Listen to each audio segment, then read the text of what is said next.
Welcome back to the channel, Experiment Hub. Right now, the UFC scene is getting extremely intense, with two major disputes surfacing at the same time. These situations involve Conor McGregor, Paddy Pimblett, Dana White, and Tom Aspinall. Here is what is happening at the moment. The UFC environment feels unstable, as if things are starting to break apart. Two separate issues are unfolding simultaneously, creating tension across the sport. One situation is connected to Conor McGregor and Paddy Pimblett. The other involves Dana White and Tom Aspinall. What makes this more serious is the timing. Both controversies are developing together, and one of them is progressing quietly in the background, becoming increasingly problematic behind the scenes. Well, a lot of people are talking shit about Tom, but he apparently still can't see. Here's the thing. The other eye got hurt as well, but not as bad, but it looks way worse. The finger goes way deeper in the other eye. And you know, it's crazy that everyone that talks the most has never been poked in the eye. Not even a little bit, like accidentally. Oh, it's horrible. The idea that you can't see and then you're supposed to fight a guy, it should be an instant 1-point deduction. Do you have any updates about the eye of Tom Aspinall, and is there a rematch in the works? Oh, Jesus. Don't let me talk about Tom Aspinall's eye. Apparently, he's going in for a second surgery or just had it, and by surgery, I mean injections. I have no idea. Thank you, sir. Get a quote from him. God fucking forbid I say something about it. Go ahead. Do you have any updates about the eye of Tom Aspinall, and is there a rematch in the works? Oh, Jesus. Don't let me talk about Tom Aspinall's eye. Apparently, he's going in for a second surgery or just had it, and by surgery, I mean injections. I have no idea. Get a quote from him. God forbid I say something about it. Go ahead. We're Dana. Jeez. How close did you think you were to... Here's your quote. Catching strays, aren't I? Catching strays in my own living room on a Sunday morning. Let's begin with a situation that few people thought would resurface. The discussion around a potential Conor McGregor and Paddy Pimblett matchup has unexpectedly returned, and it's no longer being treated as just imaginary talk. For a long time, there's been an unusual, unresolved friction between them. There have been reports of tense interactions and claims that Conor once went out his way to confront Paddy during earlier disagreements. Is that common knowledge that Conor, he talked shit about Conor McGregor, and then Conor McGregor drove around to his house? He drove around to his house and he sat outside in his car calling the bloke, and Paddy refused to come outside. That tells you all you need to know about a guy. Oh yeah? He said he put a bet on Chandler by knockout. What now, Conor? Hey? Should have mentioned him in the cage, you little lizard. Thought you would have backed your own, lads, you know what I mean? Irish and Scouse, thought you would have backed your own. If you're coming back, lads, let's do it. Wembley, Croke Park, I'll mufti you as well. Paddy, turn out to the vault today, man. The owner of the pub. Yeah, lad, I'm back up to 91 kids. Paddy,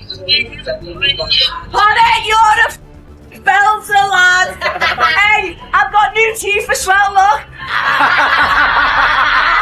Stress. Because people love you for your honesty and you're no holds barred and you just say it how it is, because guys like Jake Paul and stuff, you call him a sausage and then he's replying like... He's just a tool, lad. I don't even like talking about them idiots, lad, you know. Do you know what I mean? Like, what's the story with Conor McGregor? Was he at your house one day? That was what the story was meant to be like, but like at the time I was out all the time myself. I just lost a few weeks before actually, and I was still just in a mad place, just wanting to go out and get absolutely sloshed. I wouldn't think about it. And he was meant to be outside ours, lad, but I got my man to check the cameras, because obviously if McGregor's at your door, your video and that, aren't you, and banging it all over the internet and getting pure views. And he wasn't. He must have been at someone else's. He was with someone who was in the city at the time, and I remember that lad bumping into me in Glasgow going, lad, we had the big fella at your door. I was like, lad, you never. He was like, no, we did. I was like, lad, you never, I promise you, because my man's got cameras. Oh, no, we did. I was like, well, lad, you were at the wrong door. You know what I mean? I'm gutted. I wish I was in. I wish I was there, and like they were that man. I would have been, what is happening? What's going on? There's always been a feeling that Conor never truly acknowledged or valued Paddy's rise in sport. It never turned into a public blow-up, but the tension has quietly lingered in the background. With the UFC's White House event now part of the discussion, the conversation has shifted. Talk has started about a possible crossover attraction. a high-profile bout that could give Conor another major moment in the spotlight, while positioning Paddy as the ideal catalyst. He's outspoken, bold, unfiltered, and never hesitant to respond. The contrast between them creates its own appeal. Some people close to the situation believe Conor sees Paddy as someone who disrespects the veterans of the sport. Others suggest Conor considers him a convenient opponent, a loud personality driven more by hype than genuine threat. Danger. But as I say, anyone can get it. All the names I mentioned. And even McGregor put a money on Chandler to win, lad. Like, the Irish Scouse connection, lad, he's meant to back me. And he never. So, if he wants it, he'll get muftied as well. That surprised you? Yeah, I didn't think he'd go against me, like, to be honest. I thought he'd back me, lad. Not back Chandler. But one of them, innit? I saw the other day you and Conor had a little tweet back and forth. Yeah. How much you were able to reveal about what you guys were talking about. But what exactly were you guys? Well, when he was in Liverpool back in 2017, he was supposedly outside my house. I don't know if he was outside wanting me to come and party with them or looking to fight, but he was meant to be outside my house in the middle of the night. But he must have been at the wrong house, lad, because my mum has CCTV, lad. Obviously, if he was outside my house, that was getting videoed and put all over my Instagram. McGregor was looking for the baddie, you know who the boy is, you know what I mean? But, I wish he would have knocked on, lad, because at the time, then, I was out partying all the time, and I would have been partying with him. This doesn't feel like it's part of your trajectory at all, but people are now speculating on who could fight Conor McGregor after they ruled out Michael Chandler, and obviously you just beat Michael Chandler. Is that a fight that would appeal to you at all if it came around, even though it doesn't really make sense from where you're heading right now? Doesn't make sense, like, but you'd be an idiot to say no to fighting Conor McGregor, wouldn't you? Let's be honest. Everyone knows that. That's the biggest money fight that you can get in this sport. Fish for the White House card is Conor McGregor, right? That's the big dog. That's the big draw. It's about to get really interesting with Conor McGregor in the UFC. If he is involved, I could see a scenario where it's him versus Paddy. If it's not Chandler, I think it should be Chandler number one. If it's not Chandler, Paddy's probably number two at this point. And then Gaethje fights Ilya, and Arman's going to have to fight someone else because they just don't seem to be huge fans of his. I've kind of fallen on that as far as how I think this is all going to play out. But of course, it can twist and turn a million different ways between now and then. Do you agree that of the realistic options, Paddy's probably the biggest? Paddy's a big-time draw. Dana White said afterwards that this exceeded expectations by double. But I feel like of the realistic options and of the potential winnable options, Paddy's probably the best one. Again, I feel like it should be Michael Chandler. I think the way Michael Chandler has been dismissed, I went on the whole rant on Thursday, I'm not going to do it again. Paddy is probably the best option, and the fact that he didn't win that fight, the fact that he's not a champion as opposed to Justin Gaethje, I actually feel like increases his chances of getting. Even in this loss, I think it's a victory. Do you think? I wanted to be walking away with that belt, Joe. I know how tough I am anyway. I don't need to prove it to anyone. I wanted to leave with that belt, but there's no other man I'd rather lose to than the highlight. What do you make of this fight? Paddy Pimblett and Justin Gaethje. I believe Justin Gaethje. You think Gaethje's going to beat him? Yeah. You don't think Paddy's very good? He's just tough, but not technical. He's wild, but Gaethje, he's if he's in good shape, he's gonna be calm first 2 rounds, and he takes he knows he has a lot of experience. See, he beats 2 times Fiziev. How? First striking too. Yeah, first round he gives a lot of kicks, and no, he let kick him. He let do a lot of things on him. But second round, third round, third, and he's starting pick it up, and the same is gonna be here, I think. And I believe Justin Gaethje gonna. What really matters is that Paddy symbolizes something Conor doesn't currently have, which is forward momentum. That's the reason this topic keeps circulating within the MMA world. If Conor is searching for a defining moment, a clear message, and a carefully managed comeback on a huge platform like the White House card, then Paddy fits that purpose. Not because he presents the toughest challenge, but because the matchup would generate the most noise. He's coming to the White House. Are you excited about this? I mean, have you thought about? I mean, it's a pretty cool thing. I'm ecstatic that Mac is back, and what better event than to grace the White House lawn for a straightener? What I do best. I'm very, very excited, very eager, very motivated. Bring it on, baby. Do you think that's when you maybe come back? I mean, what about comeback for you as far as fighting? I'm very happy that it's in June. It was on in July. Now it's a month earlier. Even better. Bring it to April, why not? Let's celebrate the birthday early. I celebrate my birthday Months in advance. So we could potentially see, maybe, possibly, White House Conor McGregor.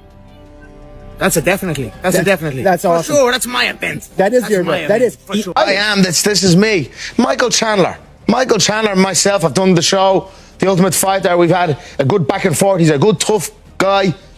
And, you know, the Mac is excited to get back for sure. Conor says he's coming back. He's in the pool. He's doing his thing. He's all kinds of footage of him training. You know, he wants to fight on this White House card. We're going to be on the fucking south lawn of the White House. The fighters are going to walk out of the Oval Office. I need people that I can seriously rely on for this one. Conor is a guy that has fought injured. He doesn't care. Polling's saying he's going to crush the election. So they're doing everything they can to try to keep him off the ballot. Conor McGregor at the White House. It's over, bro. It's over for him? It's over, dog. He made too much money, huh? He made way too much. He went from plummet to making, he sold that liquor for what, 500 million? Yeah. It's too much. Right. He got 100 million for fighting Floyd. Then he was doing pay-per-views like nothing. Him and Khabib did 2.5 million pay-per-views. These dudes, he made. At the same time, a much more serious issue is unfolding behind the scenes. While fans debate potential matchups, Tom Aspinall frustration is quietly building, and his conflict with Dana White is beginning to feel personal. After months of speculation about injuries and subtle rumors downplaying his situation, Aspinall has made it clear in private that he's far from satisfied. And just for everyone wants to know as well, obviously, you've been pretty clear in what you've said back to Cyril, but surgery now is the focus, and then we'll kick on to 2026, right? That's the plan. That's the plan. But by the time this is going out, they probably have had surgery on one side already. The next surgery's coming mid-January, so we're working towards getting back, and that's the plan. It was really bad how it looks. And he said, you can't train your eyeball to be stronger. It is what it is. You've protection here and here, but he obviously got no protection because the fingers were straight in. The fight should have been stopped. He couldn't see. It was a foul. He couldn't see. Then you can't fight. You know, if he'd have got knocked out with a head kick next, then it would have been worse. I don't know. And then he said, sometimes when your eyes here like that, it can become displaced and stay there. And they did a few tests on that, and they said it doesn't seem like that. And his vision on the eye that's the best eye, his eye wasn't following properly, so the muscles weren't working strong enough to go this way. This one just wasn't working that good at all. So we've got to have additional tests further this week, and Moyes is sorting the tests out for us, and he's got to have a CT scan. That is your heavyweight champion. That is one of the best and most popular fighters in the world, and the reaction is, "Jeez, don't let me say anything about him." Last I heard, he had a couple surgeries, well, injections. Like the whole thing felt dismissive. The whole thing felt like he doesn't really believe it. If I'm being 100% honest, if I am to read his body language, and he will 1,000% say, that felt very dismissive. That felt like someone who didn't believe that his heavyweight champion was actually going through something. Anyone feel otherwise? No, it was exactly that. It was... and by surgeries, I mean injections. That's like a direct shot at him. Yes. Oh, God forbid I say something. Yeah, no, that's like flip it. It was just, if I'm Tom Aspinall sitting there, I'm like, man, what did I do to this guy? All I've done is stepped up to the plate, and I got poked in the freaking eye. And you think I want to get injections for fun? Do you think Tom Aspinall is injections or not, surgery or not? Do you think he's doing this for fun? And the world has no idea how much his life has changed as a result of all of this. Do you think he is doing this for fun? Do you think he's doing this to prove a point to all of you who thought he was faking? It's absurd to me. He could have easily answered that question like, to be honest, he's just working through things. Hopeful he'll be back. Wishing him the best. We'll be here when he's ready to come back. Like what? Why did it have to be that? The guy that's currently ranked number 10 is his friend, Anthony Elijah, and he would vacate the title if Elijah got to a point where he was going to fight for the title. I hate that, you know. Tom. The UFC's approach has noticeably changed. Any sense of understanding seems gone, and the way they communicated about Aspinall's injury comes across as dismissive, if not outright disrespectful. Tom has stayed professional the entire time, taking short notice bouts, filling in as needed, and keeping the heavyweight division moving while others delayed. Now, facing a genuine injury, it feels like the story is being twisted against him. That's the source of the growing tension.